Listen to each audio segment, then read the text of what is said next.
আসসালামু আলাইকুম ভিউয়ার্স। গত ২৯ জুন বাংলাদেশ এবং তুরস্কের রকেটসানের মধ্যে একটি সামরিক সরঞ্জাম ক্রয় সংক্রান্ত চুক্তি এবং একটি সমঝোতা চুক্তি স্বাক্ষরিত হয়েছে। अस्सलामुअलैकुम वीवर, फिर से बहुत ही ज़्यादा इम्पोर्टेंट वीडियो है। बांग्लादेश जो है तुर्की से डिफेंस के रिलेटेड इक्विपमेंट जो है उनको बाय करेगा। कितने ज़्यादा जदीद और मॉडर्न किस्म के ये इक्विपमेंट है हम लोगों को इस वीडियो में दिखाया जाएगा। बहुत ही ज़्यादा इम्पोर्टेंट वीडियो है। Without wasting the time video को स्टार्ट करते हैं। আসসালামু আলাইকুম ভিউয়ার্স। গত ২৯ জুন বাংলাদেশ এবং তুরস্কের রকেটসানের মধ্যে একটি সামরিক সরঞ্জাম ক্রয় সংক্রান্ত চুক্তি এবং একটি সমঝোতা চুক্তি স্বাক্ষরিত হয়েছে। গভর্নমেন্ট টু গভর্নমেন্ট অর্থাৎ G2G ডিলের আওতায় বাংলাদেশ সশস্ত্র বাহিনীর জন্য টার্কিশ রকেটসানের নির্মিত বিভিন্ন সামরিক সরঞ্জাম ক্রয় করা হয়েছে। আর সমঝোতা স্মারকের আওতায় এসব সরঞ্জামের অফসেট নেওয়া হয়েছে বলে ধারণা করা হচ্ছে। রকেটসান তুরস্কের অন্যতম বড় অস্ত্র নির্মাতা প্রতিষ্ঠান, যারা শুরু থেকে পশ্চিমা প্রযুক্তি নির্ভর অস্ত্র উন্নয়ন এবং নির্মাণ করে আসছে। বাংলাদেশ এবং তুরস্ক মুসলিম প্রধান দেশ। দেশ দুটির সম্পর্ক ঐতিহাসিক। দেশ দুটির মধ্যে আস্থা নিয়ে তেমন কোনো ঝুঁকি নেই। অন্যদিকে বাংলাদেশের সবচাইতে বড় সমরাস্ত্র সরবরাহকারী দেশ চীন এবং রাশিয়া। সম্প্রতি চীন রাশিয়া বাংলাদেশের সবচাইতে বড় হুমকি মিয়ানমার এবং রোহিঙ্গা ইস্যুকে সহায়তা করেছে, যাতে ঢাকা পরিষ্কার বুঝতে পেরেছে বেজিং এবং মস্কো তাদের কেমন বন্ধু। আবার চীন রাশিয়ার বিপরীতে সরাসরি আমেরিকান ব্লকে যোগ দিলে চীন বাংলাদেশকে অর্থনৈতিক চাপ দিবে, যার ফলে বাংলাদেশের অর্থনীতি দীর্ঘমেয়াদী ঝুঁকিতে পড়বে। তাছাড়াও আমেরিকার সম্পর্কে দেশের মানুষেরও আপত্তি রয়েছে। তাই বাংলাদেশের এমন একটা দেশ প্রয়োজন ছিল যারা দক্ষিণ এশিয়াতে বাংলাদেশকে সাপোর্ট দিবে এবং দেশের সমরাস্ত্রের যোগান দেবে, যাতে আমেরিকা, চীন বা রাশিয়া খুব বেশি আপত্তি না করে। এমনকি দেশের মানুষও বিষয়টা ভালোভাবে নেয়। এত সব কন্ডিশনের মধ্যেও বাংলাদেশ সমরাস্ত্রের কোয়ালিটির বিষয়ে আপোষ করতে রাজি নয়। বাংলাদেশের এসব চাহিদা পূরণের মতো একটা মাত্র দেশই ছিল তুরস্ক। তারা বাংলাদেশকে ন্যাটো গ্রেডের সমরাস্ত্র সরবরাহ করবে এবং দেশে সমরাস্ত্র তৈরিতে সহায়তাও করবে। আর এত কিছুর হিসাব নিকাশ পর বাংলাদেশ তুরস্কের সাথে সামরিক চুক্তি করেছে, যা থেকে বাংলাদেশ দীর্ঘমেয়াদী লাভবান হবে। অন্যদিকে তুরস্ক দক্ষিণ এশিয়াতে স্থায়ী খেলোয়াড় হয়ে উঠবে। তারা অলরেডি পাকিস্তান, আফগানিস্তান এবং বাংলাদেশে শক্ত অবস্থান গড়ে তুলেছে।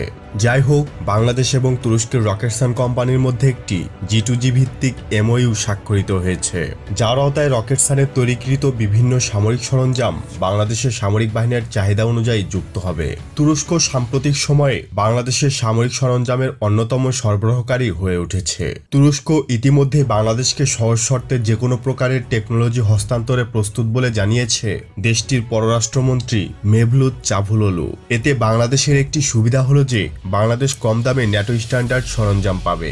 অন্যদিকে ভূরাজনৈতিকভাবে চীন, যুক্তরাষ্ট্র, ভারতের প্রভাবকে পাশ কাটিয়ে মানসম্মত সরঞ্জাম ক্রয় করতে পারবে। বাংলাদেশ সেনাবাহিনী ইতিপূর্বে 2014 থেকে 2018 সময়কালে তুরস্ক থেকে উল্লেখযোগ্য পরিমাণ armour petrol vehicle, ground based human surveillance radar, rotary UAV system এবং বোএমবি ডিসপোজাল সরঞ্জাম ক্রয় করে। তুরস্কের একটি সংবাদ সংস্থার তথ্য মতে 2020-21 সালে তুরস্ক থেকে $60 মিলিয়ন মার্কিন ডলার মূল্যের সামরিক সরঞ্জাম ক্রয় করেছে এবং আরও $150 মিলিয়ন মার্কিন ডলার মূল্যের বিভিন্ন সরঞ্জাম ক্রয় করার বিষয়ে প্রক্রিয়াধীন রয়েছে। তো এবার রকেটসানের তৈরিকৃত উল্লেখযোগ্য কিছু সরঞ্জামের নাম জেনে নেই, যেগুলো বাংলাদেশ ক্রয় করেছে বা করতে পারে। টাইগার MLRS, যা ইতিমধ্যে বাংলাদেশ সেনাবাহিনীতে যুক্ত হয়েছে। বোরার খান ব্যালিস্টিক মিসাইল। বাংলাদেশ সেনাবাহিনী 2017-18 সালে নিজেদের বহরের জন্য টাইপে MBRL সিস্টেম কেনার জন্য DGDP মারফত ইভ্যালুয়েশন নোটিশ জারি করেছিল। সেই আওতায় মিসাইলের রেঞ্জ চাওয়া হয়েছিল সর্বোচ্চ 280 কিলোমিটার। বোরা খান ব্যালিস্টিক মিসাইল সিস্টেম, যা তুরস্কের নির্মিত একটি short range land attack missile. তুরস্কের রকেটসান কোম্পানি নির্মিত এই মিসাইল সিস্টেমটির রেঞ্জ 280 থেকে 360 কিলোমিটার। আর রকেট আর্টিলারি হিসাবে কেনা হলে ফুল রেঞ্জ ইউটিলাইজ করা সম্ভব। বাংলাদেশ সেনাবাহিনী টাইপে MLRS সিস্টেম হিসাবে টার্কিশ এই সিস্টেম পারফেক্ট। প্রচণ্ড শক্তিশালী এই মিসাইল সিস্টেমটি যে কোনো শত্রু স্থাপনা হায়াকোরেসির মাধ্যমে ধ্বংস করতে সক্ষম। আশা করা যায় সেনাবাহিনীর জন্য টাইপ এ MBRL সিস্টেম হিসাবে এই সিস্টেমটি কেনা হবে। হিসারো এয়ার ডিফেন্স সিস্টেম। তুরস্কের নির্মিত হিসারো একটি medium range air defence system, যা টার্কিশ ডিফেন্স ইন্ডাস্ট্রি অ্যাসেলসান এবং রকেটসান কোম্পানি যৌথভাবে তৈরি করে। 2007 সাল থেকে এর ডেভেলপমেন্ট প্রজেক্ট হাতে নেওয়া হয় এবং 2019 সালে এর সফল পরীক্ষা চালানো হয়, যা নিখুঁতভাবে টার্গেটে আঘাত হানতে সক্ষম হয়।